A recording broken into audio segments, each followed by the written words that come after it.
भद्रं कर्णेभिः शृणुयाम देवाः भद्रं पश्येम अक्षभिः यजत्राः स्थिरैरङ्गैर्तुष्टुवांसस्तनूभिः व्यशेम देवहितं यदायुः स्वस्ति नः इन्द्रो वृद्धश्रवाः स्वस्ति नः पूषा विश्ववेदाः स्वस्ति नः तार्क्ष्यो अरिष्टनेमिः स्वस्ति नो बृहस्पतिर्ददातु यो अन्तः प्रविश्य मम वाच इमां प्रक्षुप्तां सञ्जीवयति अखिलशक्तिधरस्वधाम्ना अन्यांश्च हस्तचरणश्रवणत्वगादीन् प्राणान् नमो भगवते पुरुषाय तुभ्यं लसतु श्रीमदानन्दतीर्थेन्दुर्नो हृदम्बरे यद्वचश्चन्द्रिका स्वान्तसन्तापं विनिकृन्तति पदवाक्यप्रमाणज्ञान् प्रणम्य शिरसा गुरून् व्याकरिष्ये यथाबोधं विष्णुतत्त्वविनिर्णयम्. So good evening, everyone. So we move on. The last 2 weeks, we've had quite an interesting interactive sessions. So without spending too much time on this slide, just a very, very quick recap. So we're looking back as a lion. So where have we been what have we been doing so far? Our contemplation of Mandukya Upanishad has been going on for about 5 weeks. So we started off with Harihi Om, Om iti etad aksharam idang sarvam tasya upavyakyanam bhutabhavat bhavishyaditi sarvam omkarayeva yachanya trikalatitam tadapi omkarayeva sarvam hi etad brahma ayamatma brahma so ayamatma chatushpat. So this is where we stopped about fortnight ago, and we're going to catch from where we left. So quick whiz around the contemplation of Om. The first the first one verse and the first line of the second verse, we understood that this Omkara is nothing but the name of the Supreme. He is also called Akshara. This Omkara is nothing but which tells us about the Supreme who has infinite auspicious attributes. He has no defects. He is Jnananandamaya. He is omniscient. He is omnipotent. This Omkara Bhagavan is the one who creates this universe. He maintains the universe and he destroys the universe. This Omkara is also called Sarvaha in the Upanishads and in the Vedas. Sarvaha actually means omnipresent. He is omnipresent in everything at all times, in all places. And that is why the same Sarvaha is also called Brahma. And he can be known, such a Brahman can be known only through the Vedas and the related scriptures. And again, the Omkara gives us a hint about that. And it also gives you an overview of what is the concept of God as per Sanatana Dharma. And when we said Sarvam hi etad Brahma, Ayamatma Brahma, so Ayamatma Chatushpad. So that is where we left. I am Atma Chatushpad, and 2 weeks ago we had some discussions about who is this Atma of the Upanishads. Yeah, let's not forget this is an Upanishad where Varuna is actually looking inside and he is looking at this supreme being who is next to him and he is celebrating him with various adjectives. He's saying Omkara, you are Akshara, you are Sarvaha, you are Brahma, and then he then celebrates him as Atma. So there is your very simple evidence to show that the Atma that Varuna is referring to here is the Paramatma, yeah, the chap who is very next to him. I am Atma Brahma. So then he describes this Atma has got 4 aspects. So he's saying, you Paramatma, in 4 aspects, you're controlling my transactions in this life here and beyond. Yeah. So for that, who that Atman is, the evidence one is the Prakarana here, the context here where Varuna is looking inside and looking at Brahman. But the definition of who the Atma is of the Upanishads, we discussed this last time, but just to very briefly look at it again, the key verses are in the Brihadaranyaka Upanishad. Yeah, Antaryami Brahmanam.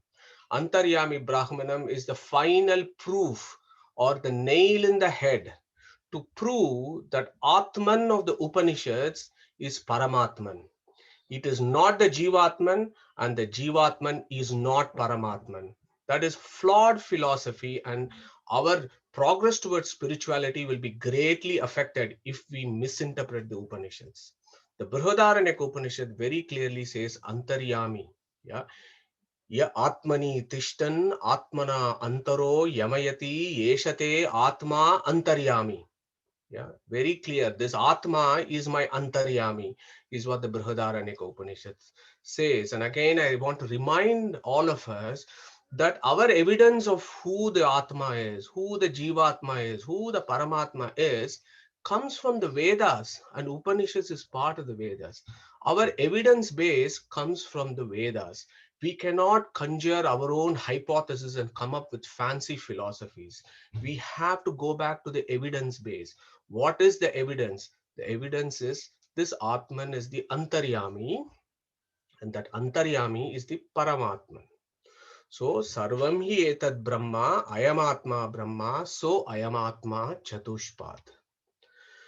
So, over the last 2 weeks, we've had a number of discussions looking at, what is consciousness, what is the science of consciousness, and so on and so forth. We looked at scientific aspects and so on. So, I just want to bring you an info of what does our Veda Vyasa say about this.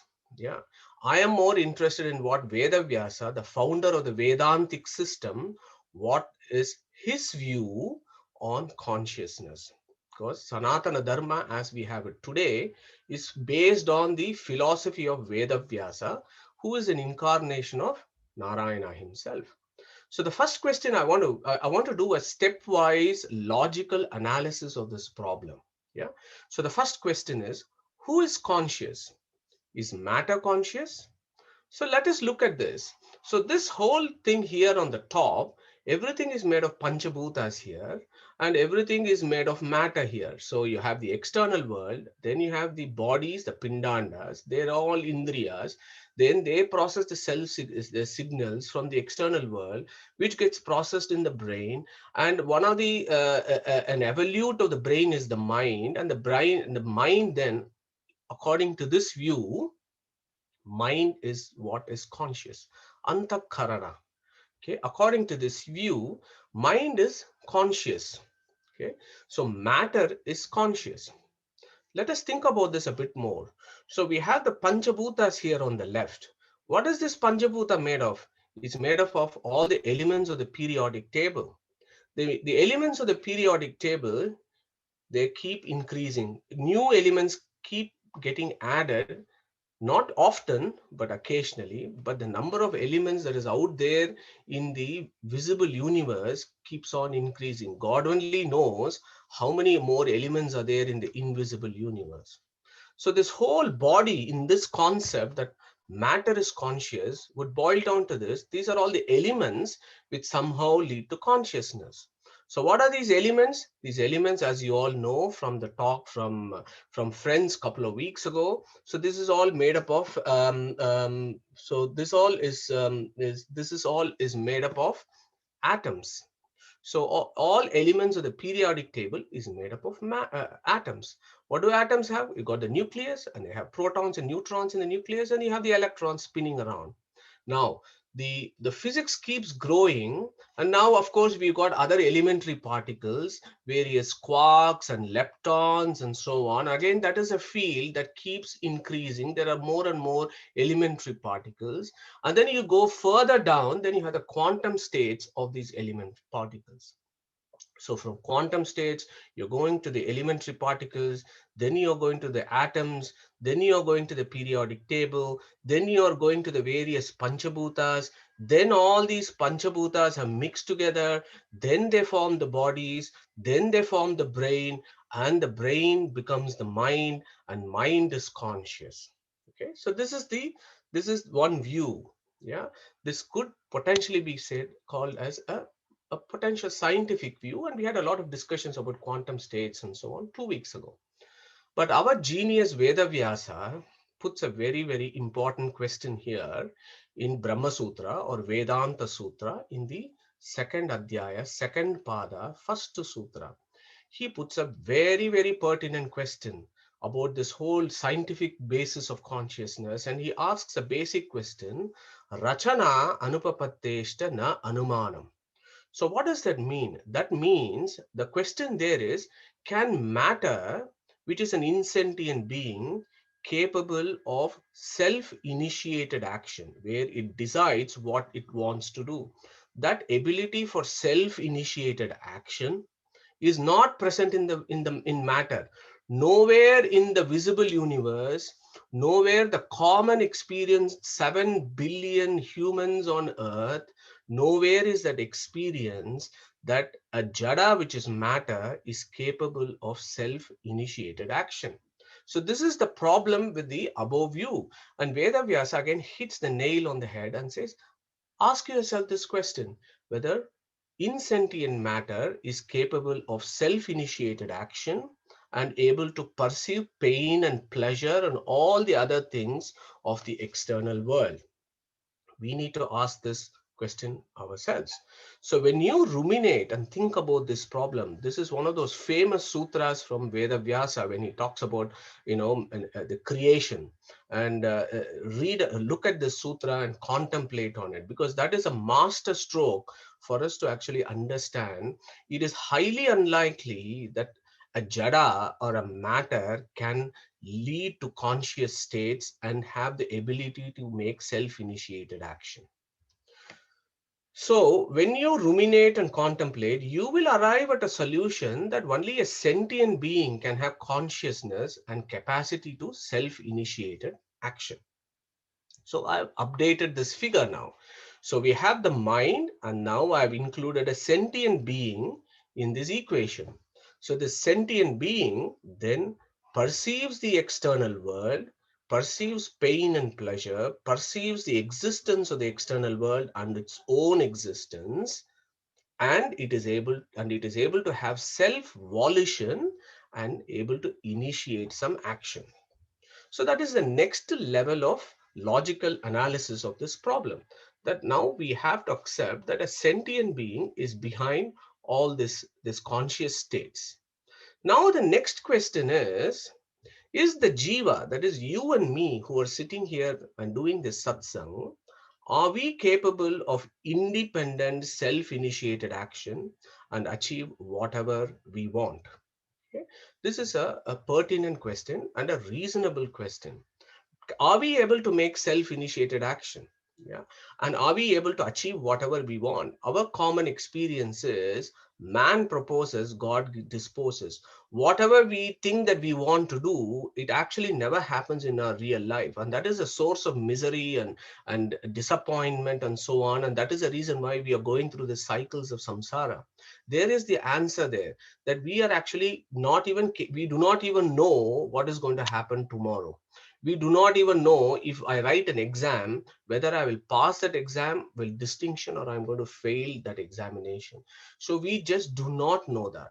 So that is the next question. Is the Jiva, which is the sentient being, which is capable of having consciousness, which is capable of an element of self-volition, is it capable of independent self-initiated action? So when you ask this question, so this kind of contemplation doesn't happen overnight. You need to think about it for months and years and read the scriptures and see what our rishis have said, what the acharyas have said. When you do that, then you will understand that Jiva is not capable of independent self-initiated action. Yeah. So there comes our Antaryarimi Brahmanama Brihadaranyaka Upanishad, which again gives you the answer. As I said before, Ye Atmani Tishtan, Atmanam Antaro, Yamayati, Yeshate Atma Antaryami. And I've split those words and given those meanings for you. So that Atma is master. Antara means he who governs. Antara means he who is separate from the Jiva. Yamayati means he who is governs. Antar means independent. Yamin means ones who governs. Amrutaha we know is eternal states. So the Brihadaranyaka Upanishad actually deals with this problem at great depths and great levels. So when you do that analysis, now you come to a situation that this figure now gets modified a bit more. You have everything made of matter here. Then there is this Jiva who is a sentient being inside this body, but he is not capable of self-initiation. He is not an independent being. That is very obvious for all of us. So the Upanishads are telling us, Yeshata Atma Antaryami. So this guy who is inside the Jiva, he is called Antaryamin. Yeah, Antaratma, as he is called Antaryaman. So there is the flow of logic there to say that the conscious, yes, jivas are conscious, yes, jivas are capable of self-initiated action, but they are not independently able to do this. This is the experience of all of us. Experience should be the foundation for any philosophy, and I've told this so many times. Experience should be the foundation. You cannot brush experience as mithya. Anything that I perceive is mithya. Anything that I experience is mithya and illusion, just will not answer the questions for your life. Experience is real. Experience is the foundation of philosophy. Any philosophy that goes against experience is not worth discussing about. So experience, experience, and experience.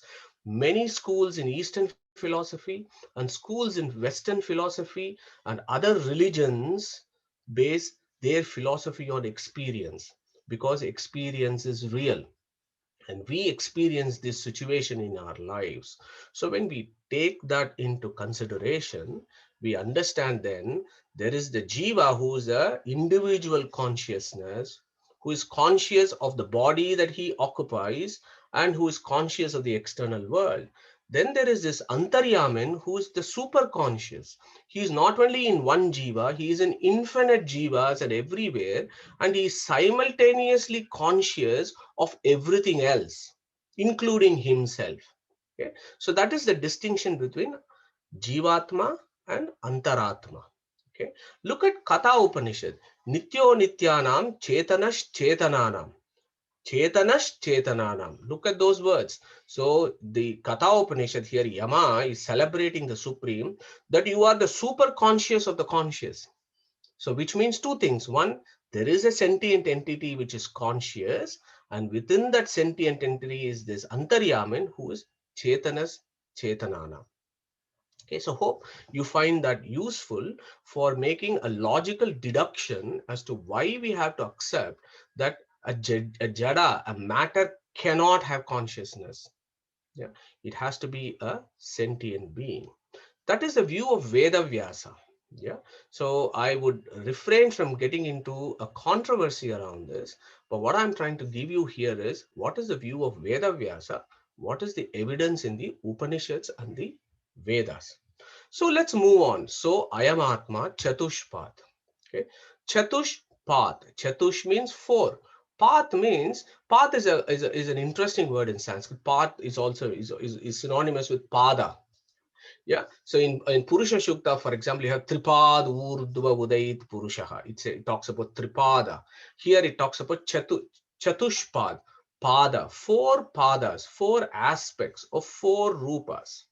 So once we understand that there is this Antaryaman who is inside the Jiva who is conscious, but his consciousness is a very dependent thing. Varuna then is celebrating the Supreme. Oh God, you are so great that you control four states of my consciousness. You control four states of my consciousness.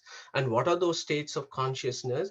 Are the following verses that we will see over the next 2 to 3 weeks. So the first verse there says, Jagratistanaha Bahihi Prajnaha Saptangaha Eko Navimshati Mukaha Stulabuk Vaishwanaraha Pratamaha Padaha. The second state of consciousness of the Jiva is Swapnasthanaha Antaha Prajnaha Saptangaha Eko Navimshati Mukaha Praviviktabuk Tejaso Dvitiya Padaha.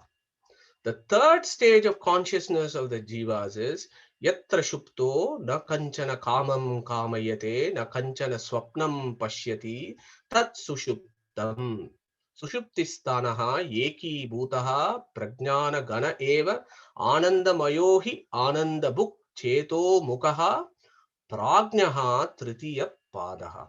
That's what Varuna is telling about the third state of the jivas, the third conscious state of the jivas. And the fourth conscious state of the jivas is the state in liberation.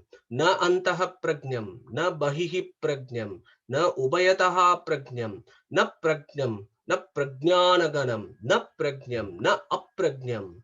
It's a beautiful verse So it goes on and describes what that conscious state of the jiva is in liberation.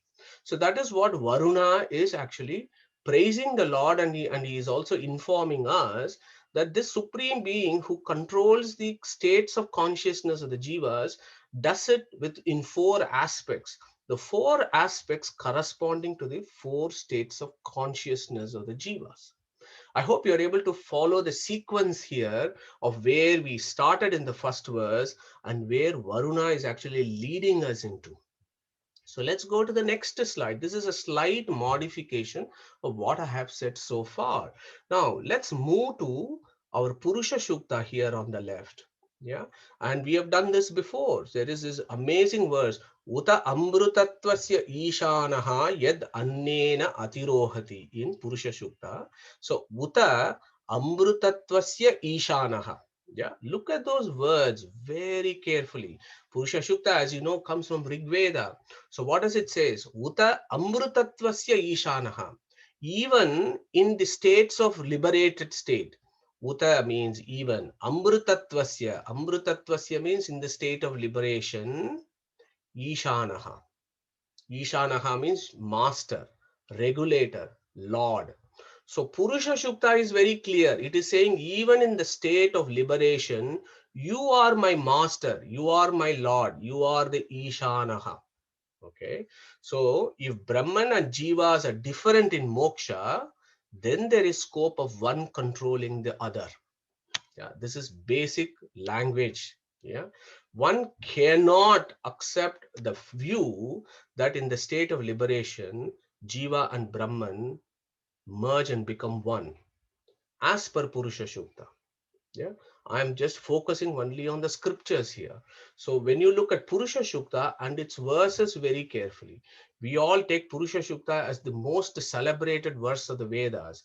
And that Veda, which is Apaurushya and of supreme authority, it is telling us, even in moksha, you control my state of consciousness. So the next logical thing there is, if in moksha Brahman is controlling the jiva, then it is assumed and it is agreed that this Purusha is a niyamaka of amuktas in samsara. Yeah, so this is the sequence of logic here. So if Purusha Shukta is saying that, and I've told you so much about Antaryamin and about the relation between Antaryami and Jiva, then it is very clear that it is this Purusha who is also called Omkara, who is also called Akshara, who is also called Sarvaha, he is also called so many other things. This guy also controls our states in samsara. Okay, so the green is the samsara, the career of souls in the material world, and the blue area here is the career of souls in liberation. Yeah, so here you can see the layout of what Varuna is trying to inform us. Four aspects controls four states of consciousness of the jivas. Let us now tackle the first verse. Yeah, the first state of consciousness of the jiva. And how does it say? It goes like this: Jagrati sthanaha bahihi prajnaha saptangaha ekona vimshati mukaha stula book Vaishwanaraha pratamaha padaha. The verses are very beautifully placed. I would actually urge all of us to memorize this. It's not too many verses of Mandukya Upanishad. It's very easy to memorize this and recite this. It's so potent. Okay, so let us look at what is it. So what is Bahihi prajnaha? Bahihi means external world. Bahir means outside. Antaha means inside. So Bahihi is external. So what is the external world? Everything around us, including the T20 that is currently going on between England and India. Everything is the external world. Yeah. So in this state, Jagarati Stanaha, which is the Pratamaha Padaha, the first aspect of the Supreme that controls the state of consciousness, Varuna is telling us that, look, in the waking state, which is Jagarati Stanaha, this waking state is how the body of the Jiva processes the external information through its Indriyas and then sends the information to the Jivas. Yeah. So that particular aspect is called Jagrati Stanaha. Okay. So now Varuna is saying, as I said before, this Antaryaman actually controls even the waking state of the Jivas. Now the question is, how is that aspect of Brahman that controls the wakeful state of the Jivas to be contemplated? Yeah. So that is what is the question here. Now the reason why I put this one here is, when we are born, I think our, Varuna and all our rishis are asking us to ask foundational question here. Yeah. So we are born. We have not decided in whose womb we are going to come into this earth. Yeah? We are born. And when we are born, we got a body. And somehow this body has got a face, and the face has got all these indriyas. And with that indriyas, we are looking at the external world, which is just there. Yeah. And somehow the photons from the external world and the atoms of smell, everything else is just going into our indriyas. And we got this brain which we have not created, that processes the information, and the mind processes that which is there. We have not created the mind, it is just there, and the mind processes it, and the jiva perceives it. So in this equation, what is it that I have done? Me as a jiva, what is it that I have done in this waking state of consciousness? Yeah. So our philosophers are asking us to ask this fundamental question. What is it that you have done in this, that you lord it over this world that you have, that you think you own everything? What is it that you have done? What have you owned? What have you created? What have you made? Your body also you have not created. How this body works also you don't know fully. You don't do anything here. You're just here, and you are trying to pretend that you know everything. So that is what this Jagrati Stanaha philosophy is. We'll tackle this as we go next week in great detail. So coming back, pulling back to the concept here. So the Varuna is saying, even in the waking state, this Antaryaman is controlling. How is he controlling? So for that, Varuna is putting some amazing words there. Each word in the next line is very important. He says, this person, this Brahman, this Antaryaman who controls the Jiva, he is Saptangaha Ekona Vimshati Mukaha. His name is Vaishwanaraha. He describes, as I said, for the Supreme Being, the names are his adjectives. It is not a proper noun, it is an adjective. He describes the Supreme Being who is the Antaryaman, who controls the Jagrati state, the waking state of consciousness of the Jiva. He describes him as Vaishwanaraha. So I'm just going to pause there for a minute, and I'm going to ask people to contribute. Where so far that we have done over the last 12 months, we have come across this word Vaishwanaraha, and what is the view about what Vaishwanaraha is? So can I have some contributors here? Agam Vaishwanaro Bhuva. Very good, Sudarshan, fantastic. Anybody else? Anybody wants to recite that verse? Yeah, Which verse of chapter 50? I think Pragnesh has raised his hand. Pragnesh. Yeah, Pragnesh, you can contribute. Yes. अहम वैश्वानरो भूत्वा प्राणिनाम देहमाश्रित्य प्राणापान समायुक्त पच्चाम्यनम चतुर्विधम. Yeah, fantastic, excellent. So in the 14th verse of chapter 15 of Bhagavad Gita, Krishna has said, Aham Vaishwanaro Bhutva. Yeah, so the Vaishwanaraha.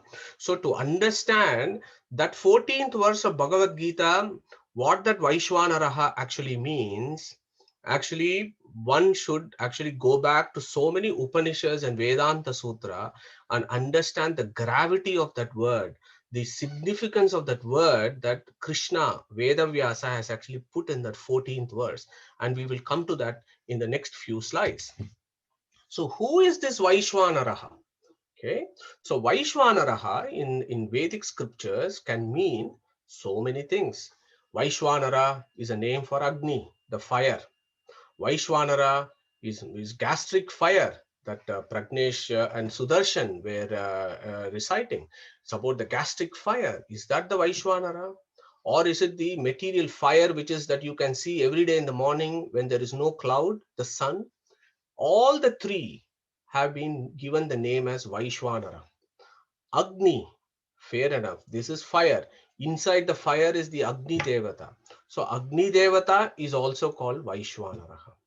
Inside Agni Devata is Mukhya Prana, the Prana Tattva. He is also called Vaishwanara. Or is it Narayana, the Supreme Being himself, who is called Vaishwanara? So in this particular verse, when Varuna is saying Shaptangaha Ekona Vimshati Mukaha Vaishwanara Pratama Padaha, we need to try and understand who is this Vaishwanara. So to understand that Vaishwanara, what you have to do is you have to only take refuge in Veda Vyasa, our father, our founder of our system, Sanatana Dharma. Yeah, we have to go to our Veda Vyasa to understand what Vaishwanara is. And not surprisingly, in Vedanta Sutra or Brahma Sutra, there is a particular adhikaranam itself called Vaishwanara Adhikaranam, where Veda Vyasa actually takes this word Vaishwanara and discusses that in great detail. I'll just recite the two sutras. There are a number of sutras in this Adhikaranam that actually takes various evidences from the Vedas and the Upanishads and settles who this Vaishwanaraha is. So the first sutra there is Vaishwanaraha Sadharana Shabda Viseshat. Then Smaryamanam Anumanam Syaditi. So those are the two sutras that Vyasa tells us, which is the key to unlock this mystery as to who this Vaishwanara is. Because there are Vaishwanara who is indicated in so many places in our literature, in our sacred literature. Okay, so this Vaishwanaraha, to understand who this Vaishwanaraha that Gita is talking about, the Vaishwanara, what Varuna is talking about, one has to go to what's called as Vaishwanara Vidya. Okay, so there is a section. Go to chapter 5, Chandogya Upanishad. There is a specific section called Vaishwanara Vidya. So read about Vaishwanara Vidya. I'll give you a brief introduction to it in the next couple of slides. Because once you read the Vaishwanara Vidya of Chandogya Upanishad, then you will understand what is it that Vaishwanara that Krishna is talking about in Bhagavad Gita. Yeah, it's all well and good saying I am the gastric fire and I digest the food and I distribute the food and so on. But is there more to it? We all know that Gita is the essence of the Upanishads and the Vedas. So when Krishna uses Vaishwanara, we have to do a little bit more research. So I'm just giving this homework for you to go and read about Vaishwanara Adhikaranam, who is Vaishwanaraha, and how that Vaishwanara Vidya is the key concept, is the key chapter that you need to read in Chandogya Upanishad that gives you an understanding of Vaishwanara. So here is this Prasthanatraya in action. Okay, so who is going to tell me again what Prasthanatraya is, please? And can I have somebody to contribute there? So what are the Prasthanatrayas, which is the foundation for Vedanta, which is our philosophy? Anybody going to take it up or shall I just pick somebody? Yeah. Madhu, can Sushruta? Shushut, please. Yeah, it's Brahma Sutras, Bhagavad Gita, and Upanishads. Brilliant. Thank you, Sushrut. So all the three are here. You have the sutras of Vedanta, Vedanta Sutra of Badarayana. You have the Upanishad, the Chandogya Upanishad, which is part of the Samaveda. Then you have the Gita Prasthana. So when you take these words and then read the scriptures, I believe it becomes more interesting and it gives you more levels of knowledge for contemplation. So now let's talk about who this Vaishwanara is. Okay, so I'm going to give you an interesting story here about who Vaishwanara, what Vaishwanara is, and what is this Vaishwanara Vidya all about. So it's a very interesting situation that comes in chapter 5 of Chandogya Upanishad. Okay, 5 rishis who are all very great, accomplished Vedic sacrificers and who are very knowledgeable in the karma, in the sacrificial portions of the Vedas. Yeah, and who are also knowledgeable. There are 5 chaps. So the Vaishwanara Vidya talks about Prachina Shalaha, Satya Yagna, Indradyumna, Janaha, and Budila. So these are the 5 chaps. They meet up. They just catch up in a pub. Let's say they catch up in the forest, and they are discussing about philosophy. So there they asking the question, ko naha atma, kim brahma iti. Yeah. So I don't want to go into details of that, but I just want to pick up a few salient points here. So the rishis are saying, ko naha atma, who is our atma? Okay. There itself, we know there is a difference. If I am atma myself, I will not be asking that question. If I am different and Atma is different, then only I'll ask that question, Ko naha Atma? Who is my Atma? Kim Brahma iti? Who is this Brahman? Is the discussion. Okay. At that time, they understand. So there is Uddalaka, Aruni. So Uddalaka Aruni at that point of time is studying about Vaishwanara. Okay. So these 5 chaps decide to go and meet up with Uddalaka Aruni and ask him, who is this Vaishwanara we have heard, and we also want to know who is the Atma and who is this Brahman.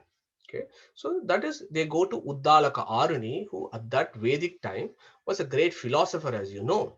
So I'm going to break here for a minute, and I want you, this is a quiz. I want you to tell me in which Upanishads Uddalaka Aruni comes, and what are the kids' names of Uddalaka Aruni, please. Okay, Pragnesh, go on. Sorry, I declare my ignorance. I'm sorry, I have told you. Okay, it's a legacy hand. Okay, that's fine. So, Neetaji, go on. Shushud. Kataka Upanishad. Okay, brilliant, excellent. And who are the kids of Uddalaka? Nachiketa and Shvetaketu. Brilliant. So, Uddalaka Aruni comes in so many places in the Upanishads. It's very, very interesting. And he's got 2 kids, Shvetaketu and Nachiketa. And as you know, Nachiketa comes in which Upanishad, Shushud? Kataka Upanishad. Katha Upanishad. Wonderful. Yeah. And Shvetaketu? Brahadaranика. Okay, he comes in Brihadaranика. He comes more in the dialogue of Tattvamasi. Yeah. Which Upanishad is that? Chandogya. Yeah. So Uddalaka is a renowned scholar of his time. So these 5 guys decide to go to Uddalaka Aruni to ask this question: who is this Vaishwanara? So Uddalaka is, this is the beauty of Uddalaka. Uddalaka is a great scholar himself. But one good quality that you will see in people who actually know and who are knowledgeable is they will actually know when they do not know about something also. So when these 5 go and approach him, he'll say, yeah, I've been trying to study about this, but actually I do not know a lot about Vaishwanara, is what Uddalaka Aruni will confess. And he will say, but there is a king, okay, in Kaikeya Desha, yeah, Kaikeya kingdom. Yeah, those of you who have seen Bahubali, Kaikeya has been nicked from this Upanishad, the name of that place. So this guy called Ashwapati, who's the king of Kaikeya. So he is the expert on Vaishwanara. So the 6 of these chaps, look at this, these highly acclaimed, highly knowledgeable Rishi and Uddalaka Aruni, they go to a Kshatriya, they go to a king to learn about Vaishwanara. So that was the beauty of Vedic times, where knowledge was available for every section of the society, and there was a vertical and horizontal movement of exchange of ideas and knowing fundamental and deeper truths. So our 6 chaps, they go to Ashwapati to ask about who this Vaishwanara is. So there is a whole lot of discussion that happens. And then finally, Ashwapati gives some 2 verses, which are fundamental verses. Yastu yetam yevam pradesha matram abhivimanam atmanam vaishwanaram upaste se saha sarveshu lokeshu sarveshu bhuteshu sarveshu atmasu atti annam atti. Okay, so that is his declaration. So what he says is that supreme being, yastu yetam evam pradesha matram abhivimanam. So those 2 words are very interesting. Pradesha matram means this is this body, which is a pradesha. Pradesha is like a kshetra. Yeah. So this pindanda, that supreme being who is inside this pindanda, and that supreme being, abhivimana means Brahmanda in the universe. That supreme being that has pervaded the whole of the universe, that supreme being who has pervaded this body, this Ashwapati declares him as Atmanam Vaishwanaram upaste. Okay, that Vaishwanara is nobody but the Atman. This Atman of the Upanishad, whom we have just seen, is the Paramatman, who is the Sarvaha, who is the all-pervading principle.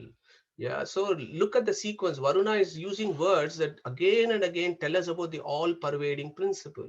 So Ashwapati basically is also reminding us, Pradesha Matram, Abhivimanam, Atmanam, Vaishwanaram. So Vaishwanara means the all-pervading principle. And then he goes on, and I don't want to spend too much time here, but this is for deeper contemplation for those who want to actually look at this very carefully. This Ashwapati then goes on, and then he describes how each portion of the Supreme is in one part of the universe, and it's also in the body, and it is also in the Yajna where you are doing Yajna, and it is also in the body.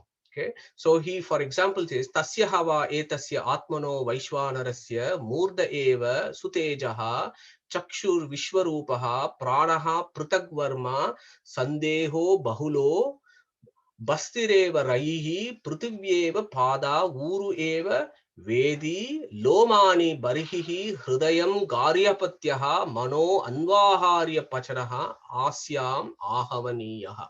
Okay, you can read up this slowly and carefully, but wonderful sequence where what Ashwapati talks about is, he talks about this cosmic being who is in all aspects of the cosmos, and he is in, and then he talks about how this Brahman has been contemplated in the Vedic sacrifice, starting from the Vedic Shala, the Vedi Shala, and all the Agnis that we have, and we've discussed this before when we did Purusha Shukta. The three primary Agnis, the Garhapatya, then you have Ahavaniya, then you have Dakshina Agni or Anvaharya Pachana. So all those Agnis that used to be used in Vedic sacrifices, and the Rishis used to see this God, the Supreme being pervaded in every aspect of the fire sacrifice. So this whole fire sacrifice was not ritualistic at all. When you look at these Upanishads, it was fully philosophical and metaphorical. And then in the body itself, this is interesting. It says Mano Anvaharya Pachana. Anvaharya Pachana is here. It is one of the fire altars. Then you have Garhapatya is in the heart, in your own body. And it says Asyam Ahavaniyaha. Asyam is your mouth. Your mouth is where Ahavaniya Kunda is, and that Ahavaniya Kunda is where the Brahman is, and that Brahman he is described as Vaishwanara. So now that makes sense when Krishna says, Aham Vaishwanaro Bhutva Praninam Deham Ashritaha, then this is all what the Veda Vyasa is asking us to think about. So coming back, Vaishwanara means all-pervading principle. So just to remind you, the plot thickens. Aham equals Akshara equals Sarvaha equals Brahma equals Atma. Yeah. So this Vaishwanaraha Bhutva, when we did the 14th verse, we split that Vaishwanaraha in various ways. Aham Vaishwa Nara Bhutva, Vishwa Nara Sambanditvat. I'll come to that in the next slide. And Aham Vaishwa Naraha Bhutva, that is how we split it. So when I say Aham Vaishwa Naraha Bhutva means I am in the dog and I am also in a human being. In all the jivas, I am there. I am the same in all jivas, irrespective of whatever bodies they occupy. So they could occupy a body of a dog. Shwa is dog. Nara means humans. So in the Vedic times, dog was considered as the lowest of animals. Humans, of course, are the highest of animals. So Krishna said there that I am there as I am inside the jiva who might have occupied a dog or the human, and I am the same everywhere. Yeah. So that those concepts of what Krishna is selling becomes very relevant to what our contemplation is. It just gives us an opportunity to go back, not only touch Gita, but also touch Purusha Shukta and put it all together. Okay. So now we understand. Now what happens is Varuna is taking us. He wants us to think about our pindanda, think about our own bodies. So now we understand from the Vaishwanara Vidya of Chandogya Upanishad.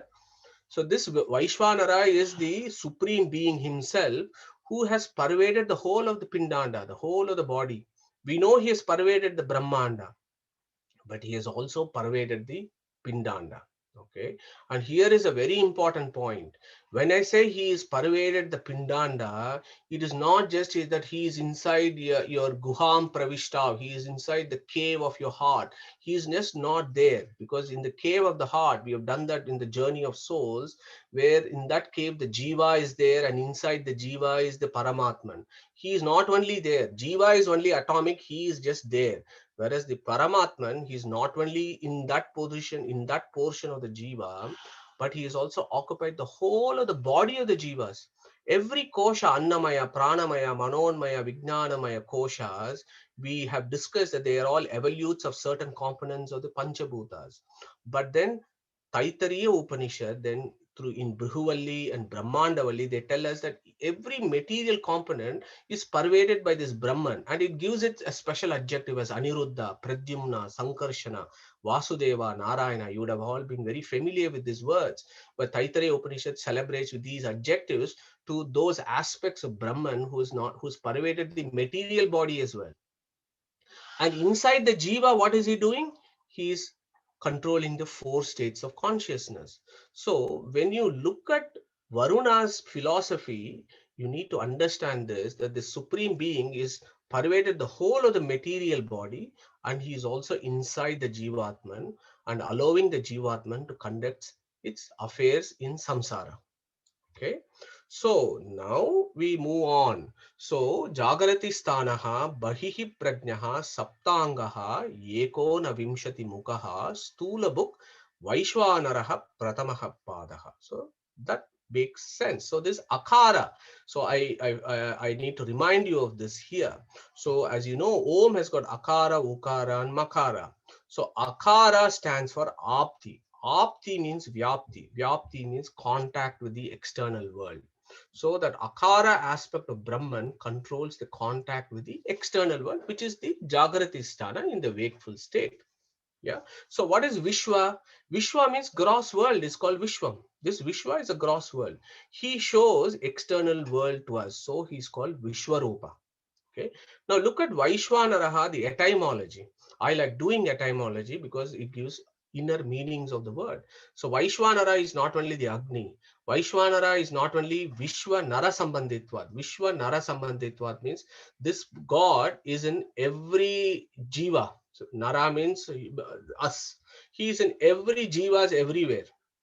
Vishwa Nara Sambanditvat, as his Antaryamin is always there. That is why he is called Vaishwanaraha is one meaning. But when you look at Vaishwanaraha itself, so Vaishwa is Vishwarupa, which is the name of the Supreme.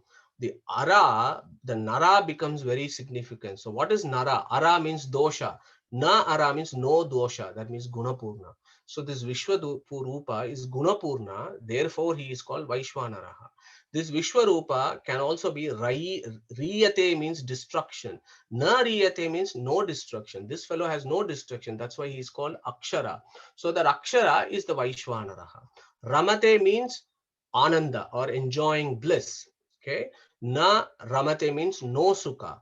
Na Ramate is Anara means Sukha. So Vaishwa Anara means he who is full of bliss. So you get all these inner meanings from one word Vaishwanara, and that is the beauty of the language. As you know, it is through and through etymological. The Vedic, the language of the Upanishads is only etymological. It cannot be superficial. It has to be etymological. So when you look at it etymologically, the Vaishwanara becomes very significant, and it gives you the idea of all that we have studied so far, that he is without defects, that he is full of infinite auspicious attributes, and that he is Jnananandamaya. Okay, so that is also a view of who this Vaishwanara is, who is Akara aspect, which is Apti, which is the consciousness in the waking state. Now, here is the interesting bit some of you may know already.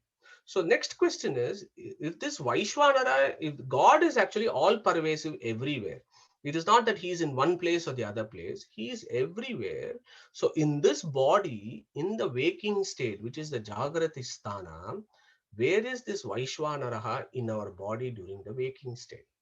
So what the Upanishad is telling us here is, the Upanishad actually tells us that this Vaishwanara aspect of the Supreme gets activated in the right eye, chakshus or eye. And if you remember the Vaishwanara Vidya of Chandogya Upanishad, that in that discussion, the Chakshuhu, the Vaishwanara form in Chakshuhu is called Vishwarupa or Vaishwa. Yeah. So the Upanishad says that this form of the Supreme, although he is all pervasive everywhere, there is a particular aspect of him that gets activated in the right eye, which is where the region where the Ajna chakra is. Okay, corresponding to what is called the pineal gland, which you will all be very familiar with. Yeah. So what does the pineal gland do? Pineal gland, from physiology, we know it plays a major role in circadian rhythm. So what has happened when you're in your waking state, the melatonin levels go down. When you're sleeping, the melatonin levels are high. As soon as you wake, you open your eyes and you're awake, the melatonin levels go down. That is regulated through the pineal gland, which is the region where the Ajna chakra is. Ajna chakra is where the Vaishwanara form of the Supreme is. So says our Upanishads. So again, what I'm trying to impress upon you is the science of the Upanishad is perfectly physiological, is biologically placed, and it makes a lot of medical sense. Nobody can dispute this concept. Our rishis have always said Ajna chakra, pineal gland, controls the waking state. Now we know that pineal gland is involved in regulation of the waking state. Yeah. So that is where the Vaishwanara aspect of the Supreme gets activated. Okay. So what does he do? So Bahihi Prajnaha. So he is inside the Jiva and allows the Jiva to enjoy the sensory input that comes from the external world. Okay. The Jiva enjoys the external world, but the Supreme, and there are lots of discussions in the Upanishads about what does the Supreme do. Yeah. The Supreme will take, he takes Sara Bhog, it's called Sara. Some aspects of the good deeds of the Jivas, he also enjoys. The Jiva enjoys good deeds and bad deeds, whereas our Brahman is very clever. He will only take the good portions of what Jiva does, and that is his Sara Bhokta, as he is called. Okay, but this Apti, this Akara form of the Supreme, who is also called Vaishwa, who is also called Vaishwanaraha, he allows the Jiva to enjoy the conscious, who gives the Jiva the conscious state to enjoy the external world. Okay, so the functioning human physiology is essential for awareness of the external world, is a point that we all agree. Yeah, so you have to be awake. You need to have a living body, right? A dead body, there is no question of consciousness for the dead body. And you also know about brain trauma and coma states and so on. So you need a functioning body of various aspects for the waking state of the consciousness for the Jiva to work. So that is where it gets very interesting in the next line. In what form does Vaishwanara regulate our capacity to be aware of the external world? Okay. And here is a beautiful verse. I think we don't have time to deal with it this week. I want to spend some more time talking about the metaphorical and the philosophical aspects of this. So he says, Shaptangaha, that form of the Supreme that controls the waking state of the Jivas. You know what is that form? And the Varuna celebrates that form as, you have Saptangaha Ekona Vimshati Mukaha. Okay, Shapta means 7, Angaha means, arms, legs, and so on. So he says that form of the Supreme, who is in the Ajna chakra, controls the waking cycle.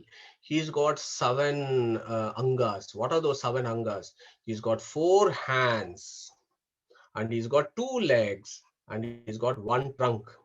Okay, so this is the Vaishwanara Rupa of the Supreme, is what Varuna is saying. And as I just want to remind you here, some of you may want to take it literally, but if you want to take it metaphorically and philosophically, there is so much truth in what our Varuna is saying.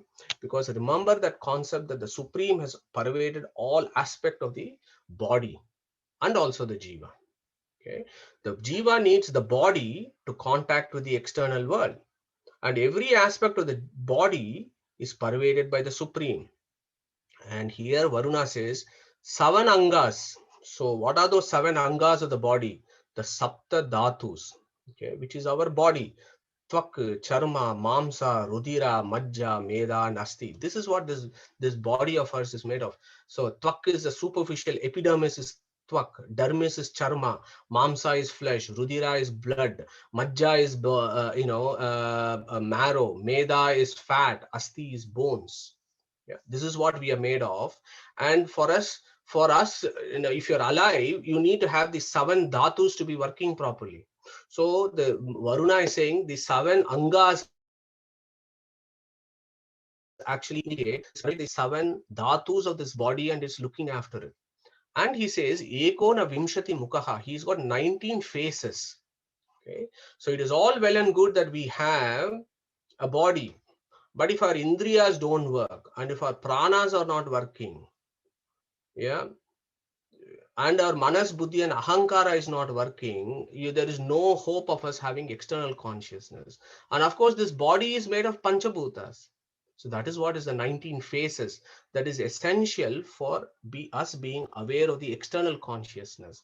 5 panchabhutas, 10 indriyas. So who is going to tell us the 10 indriyas, please? We got 4-5 minutes before we finish. So can somebody answer the 10 indriyas? Sudarshan, go on. Yeah, 5 karmendriyas and 5 jnanendriyas.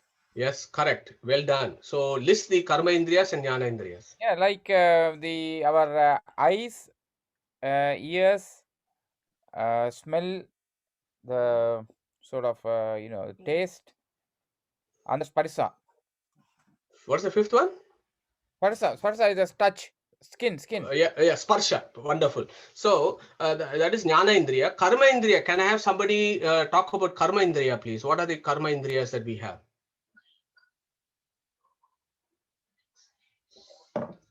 Volunteers. I'm going to pick then Suresh Kankanwadi ji. Madhu, karmendriyas are hands, legs, speaking, mouth, then I'm getting stuck on 3. Okay, so no worries, sir. That's fine, Suresh. Thank you very much. So you have Tinnitus. Payu and Upastha. Payu and Upastha. Yeah. Payu and Upastha. That is the procreation and the excretion. Yeah. So as you got the 3. You got Pani, Padam, Vak. Yeah. So you gave those. So those are the 10 indriyas. Okay. With these 10 indriyas, only we interact with the external world, and those 10 indriyas need to be working. If my eyes are not working, if everything is shut, how am I going to link up with the external world and have the Jagrati Sthana? I'm not going to have. 5 bhutas. Who is going to tell us about 5 bhutas, please?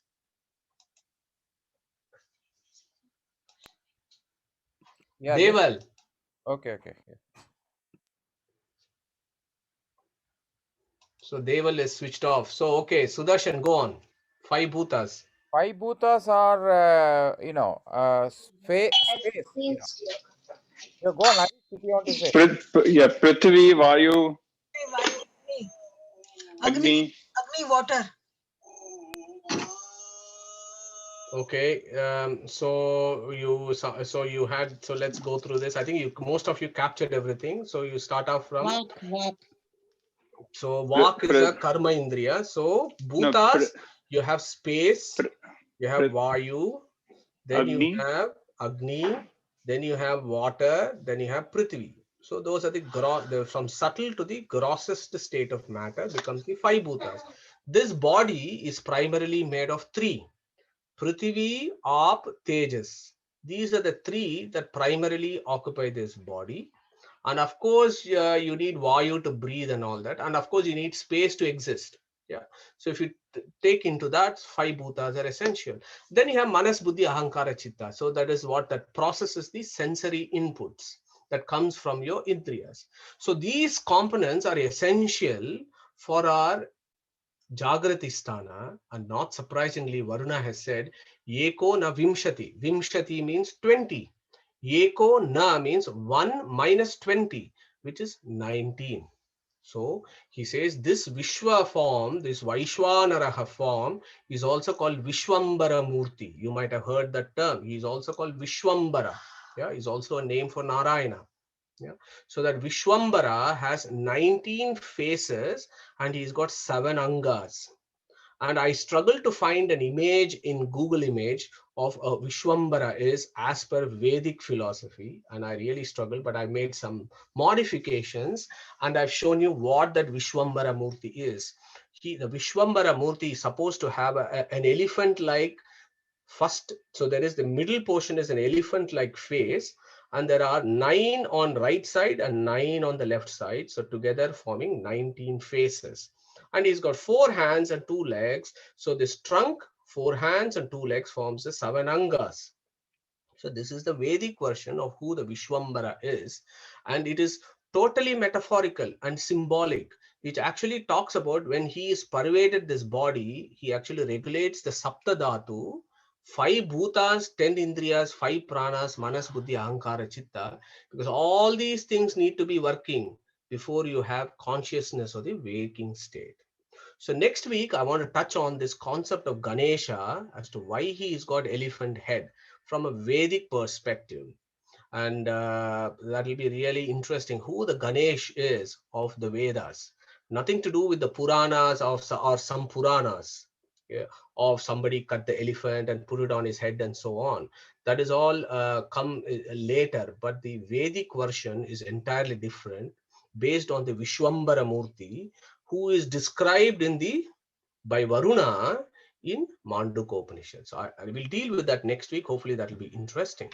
So we are kind of finishing almost. So now the key question is, yes, it's all well and good talking about the waking state of consciousness and so on. So I put 2 key questions and I want folks to contribute here in our Q&A because we are finished now.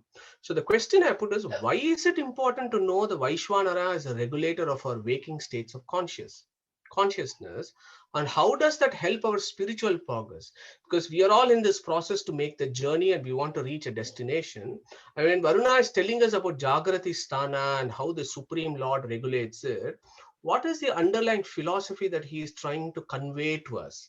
Yeah. So I just want to pose this question for general discussion for the next few minutes. And, before I finish off, next, of course, once the Jagrati Sthana is done, he then goes to the conscious state during sleep, during dreams and dreamless sleep. And then he starts talking about this. And then again, he tells you, look, even in that state, there is a lot of philosophy. May try and contemplate that.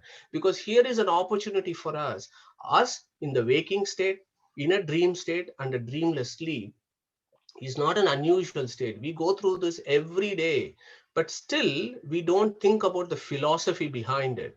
And the key message of Varuna in this Upanishad actually is not only to talk about the Omkara Tattva, but actually to remind you how in your day-to-day life, in the states of consciousness that you are there in samsara, you can actually take it to your advantage and see the philosophy behind this. So we will see that next week.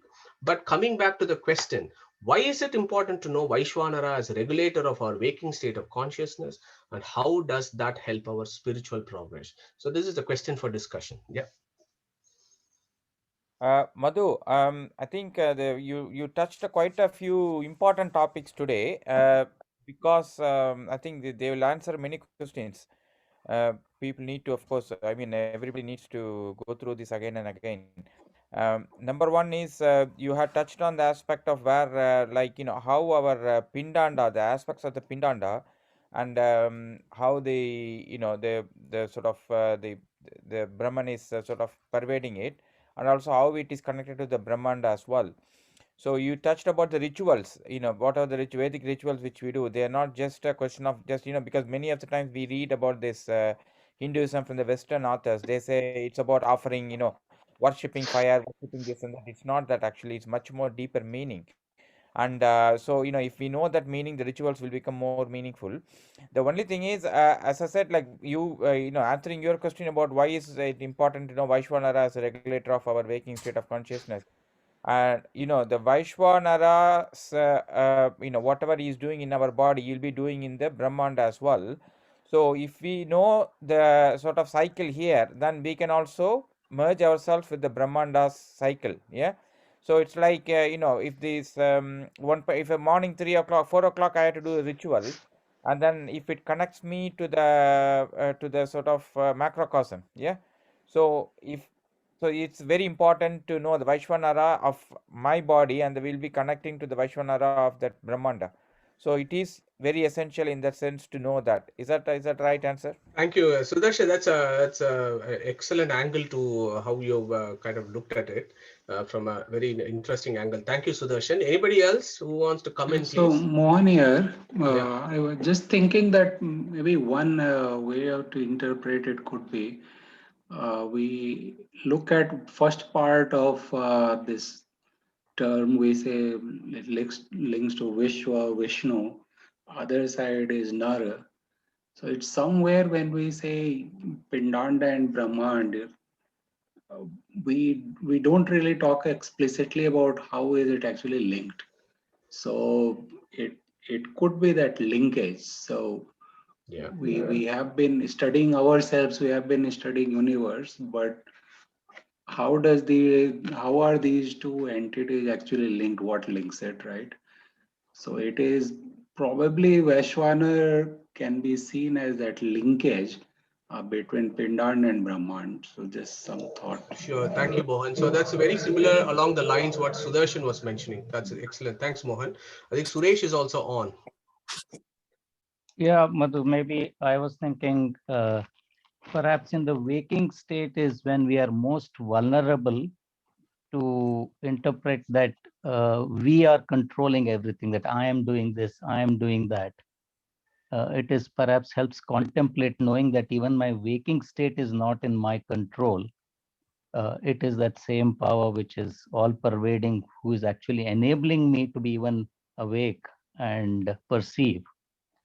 And that perhaps forms the basis for our spiritual progress. That's how I was thinking. Yeah, wonderful. Suresh, thank you very much for that. Anybody else?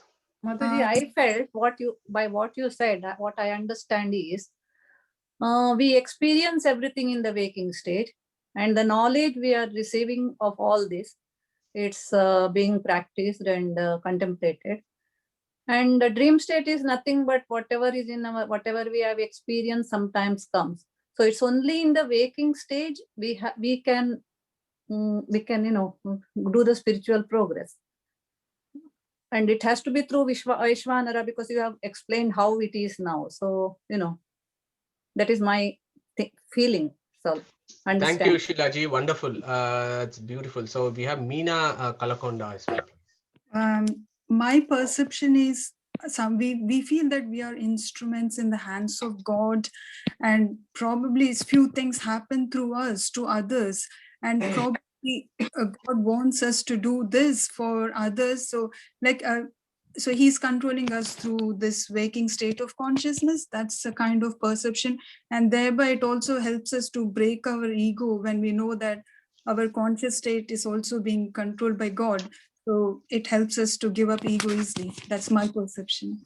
Thank you very much, Meena ji. Anybody else? Madhu? Yeah. Oh, Anita, please. I think let's go. I'm going to the second question first. How does that help our spiritual progress? I think for spiritual progress, we have to understand God through agamas, right? And to study those agamas, we need to be awake. And I think that is why, and to be awake and learn about it. I think Sheila just touched on that a little bit. So I think I would go more with that. So that's why we need to understand Vaishwanara and be awake to learn about God through agamas. Yeah, wonderful. And we need His grace in that awake state to be able to learn something. Yeah, thanks, Sushrut. So yeah, Uttishtata, Jagrata, all those words that come.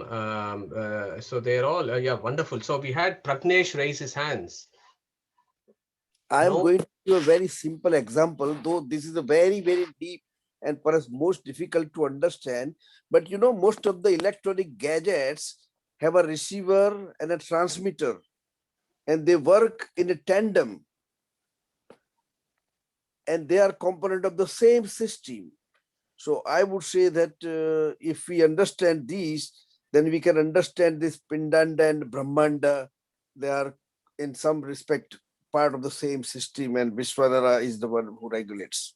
Yeah, thank you, Pragnesh. So yeah, so we got a theme in this discussion. Thank you everyone for making a very Madhu, positive can I contribution. have a go? Please, Deval, yes. I think all the contemplation we are doing in these lectures is about answering who is in that I, and I think it sort of these two questions leads to that answer, doesn't it? So who is that I, Deval? No, so the spiritual progress is about discovering who that I is, Yeah. and that is why we are contemplating on this. So, Yeah. it's not the first question; it's the second question. Second question, yeah. Okay, thank you very much, Deval, again. So many contributions, all of them positive and adding to the angle in which we can actually contemplate what Varuna is telling us. So in a way, all concepts are good, but the key essence that I would want you to take from this aspect, and similarly, when we come to Swapna state and we come to Sushuti state, we will have those discussions as well. So I think Suresh touched upon this, is so when Varuna has said all this, and this Vaishwanara is regulating everything in our waking state. Yeah, yet it is at the waking state we assume independence of everything. Yeah, it is in that waking state we as jivas in our mundane lives we assume independence. We have forgotten that there is the supreme consciousness behind who is directing stuff as per our capacities, as per our karmas and stuff, and directing things that we are doing in the waking state of consciousness. But yet it is at that waking state we have forgotten, and we have assumed that we are independent, we are a standalone entity, and the material things around us is our possession, and we are going to use all these for our own selfish need and sense gratification. And when we do that, that is the foundational reason as to why we are in samsara, and we are going through the cycles of karma. Because once we have assumed our independence, there is our downfall. Then we go through samsaras, and with assumption of independence, then you dhyayate vishayan pumsaha sangasteshu upajayate, that verse should come into our mind.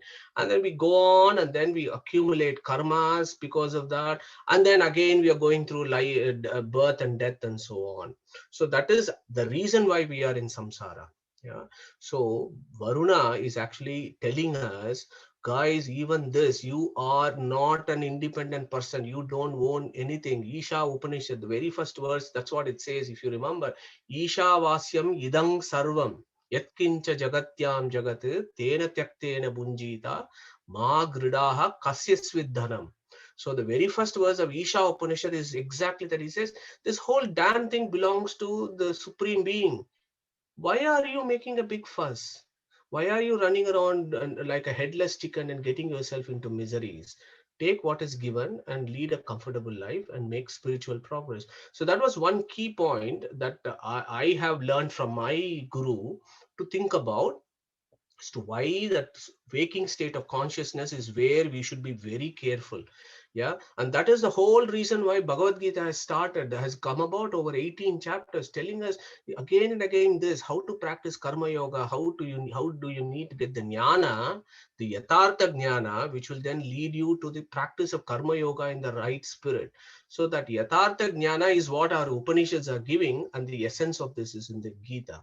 So how does that help our spiritual progress? As Devalji mentioned, we are all here to understand who we are and what is our position in the grand scheme of things, and where is our final destination. So if we need to go back to our final destination, the first thing that we need to understand is the waking state of consciousness. When we are alive and going about doing our business, is when we need to be the most careful and understand that we are constantly being guided, supported, and overseen by the Supreme. So this is something that I think it's so hard to practice in one's life, but that is what our rishis are telling. This is the hardest thing to practice, yet it is the key to our problems. Yeah. So that is where I want to finish, and let us think about why this Jagrati Sthana and the Vaishwanara Rupa of the Supreme becomes important. So next week we'll go to the dream state, and then we go to the most fascinating state called the Sushupti, and how Varuna is asking us to think about all this makes this Upanishad so wonderful. And that is why people always say, although this is a small Upanishad, it is so full of philosophy that it might take months to actually understand what Varuna is telling us. Okay, so on that note, please do your homework on Vaishwanara Vidya of Chandogya Upanishad. Krishna Pranamastu, and thank you very much. Thank you, Madhu. Any other questions? Any other? Madhu, I want you also covered one important thing today. Like, maybe you didn't touch upon it that much because, in the flow of the class. Because one of the common thing that's happening in India is with the British invasion and colonialism and everything, the narrative has been changed to sort of say that, like, as if Brahmins have taken the education and dominated all these things. But you covered that thing where in the ancient times it was not the case. Education was there for everybody, and even this sort of rishis and Brahmins going to a Kshatriya and like a Kshatriya king and asking doubts about a particular important aspect of the Vedic thing. So that needs to be told. It may sound very strange for me to talk like this, but it needs to be told to the younger generation. It needs to be told to everybody because. They completely falsified and they completely taken everything to their own advantage. So these aspects are very important as well on the social side. I think it is very, very important that this message goes out to everybody. Yeah, Sudarshan, that's Darshan, can I tell a thing? Because what Madhuji said just now, because these 5 saints and the Uddalaka Aruni go to this king for the knowledge. So the knowledge belonged to Kshatriyas before the Brahmins. Because Kshatriyas told the knowledge to all, because Kshatriyas needed the knowledge to rule the kingdom equally on the basis of spiritual basis. So that way they can do it according to the dharma. That's what I understood, what Madhuji said just now. Yeah, that is right. But what I am trying to say is the sort of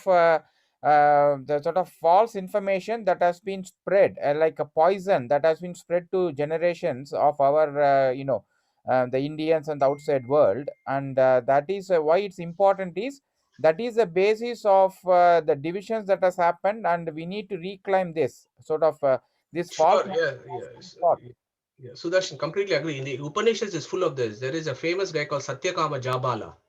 Yeah, and then there is a incident of Raikwa, who is a great philosopher. Satyakama Jabala were great philosophers.